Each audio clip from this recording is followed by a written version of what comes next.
Let's listen to hear what Commander Smith has to say. Good evening again. I'm Commander Andrew Smith. I'm the Commanding Officer, Media Relations and Community Affairs for the Los Angeles Police Department. I have a couple quick announcements and quick updates.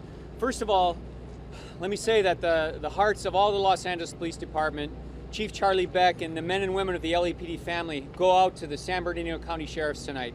We know they suffered a tragic loss. We know what it's like to lose a fellow officer, and it breaks everyone's heart to know what those poor officers and their families are going through tonight. So on behalf of the Los Angeles Police Department and Chief Charlie Beck, our deepest sympathies go out to the San Bernardino County Sheriff's Department for their loss tonight. I want to clarify a few things about the incident that occurred in San Bernardino with respect to the shootout and the burning cabin that's been out there. First of all, this is a San Bernardino County Sheriff's investigation. They have the lead on this particular part of the investigation. San Bernardino County Sheriff suffered the loss when their deputies tried to take this individual into custody, and they will be conducting the follow-up investigation into that incident.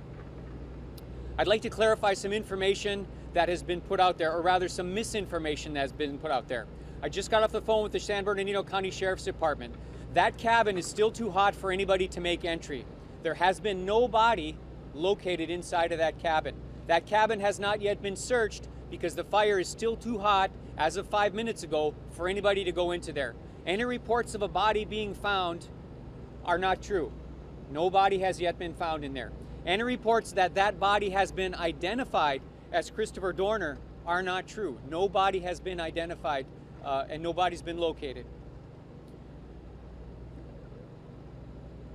I'm not sure where this information is coming from and how it got attributed to the Los Angeles Police Department. This is the official point of reference for LAPD, so your information should be coming out of the Joint Information Center here. Any future information coming about that investigation is going to come from the San Bernardino County Sheriff's Department, and their Public Information Office will be providing that. Until we have confirmation, A, that a body was located, and B, that that body belongs to Christopher Dorner, the Los Angeles Police Department is going to continue on with its high-profile protection detail of our officers. We're going to continue to provide protection to our officers and those families that have been identified as possible threats. In addition, we're going to continue to provide security to all our critical facilities here in Los Angeles until A, a body is recovered, and B, that body is determined to be that of Mr. Dorner. So until then, that's as much information as I have. We will have another briefing tomorrow morning at 8 o'clock in the same place. I'll give you an update on anything the Los Angeles Police Department or our Joint Task Force has to add. Information about what's occurring in San Bernardino will be coming from the San Bernardino County Sheriff's Department. I have a very quick moment to take a question or two, and I have a Spanish speaker here that's going to answer your questions in Spanish as soon as I'm done.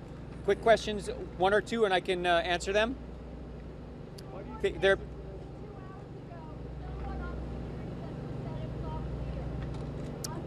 Well, that was a mistake. If someone said that it was all clear 2 hours ago, that was certainly a mistake, because as I mentioned earlier, that burned cabin has not even been entered by investigators yet. The cabin is still too hot as of about 8 minutes ago for our officers to go inside, or for the San Bernardino County Sheriff officer to go inside. So we're still on a holding pattern to search that, to see if there's a body in there, and if there's a body in there, to determine if it's Christopher Dorner. And let me add that recovering bodies out of burned buildings, as you may know, is very difficult, and it's difficult to identify the remains of someone in a building, and that could take days or possibly even weeks to do a DNA analysis or a forensic dental analysis, depending on the condition of the body. Can you tell us about the investigation, the 1,054 clues, and why you're still chasing down those leads, sir? Well, until Mr. Dorner has been identified as either deceased or he's got handcuffs on him and he's sitting in a jail, we're going to continue as though he's still out there. We just want to make sure, and on an abundance of precaution, to make sure that all our officers and the citizens in Los Angeles are safe. Are you also looking for accomplices? Is that a possibility?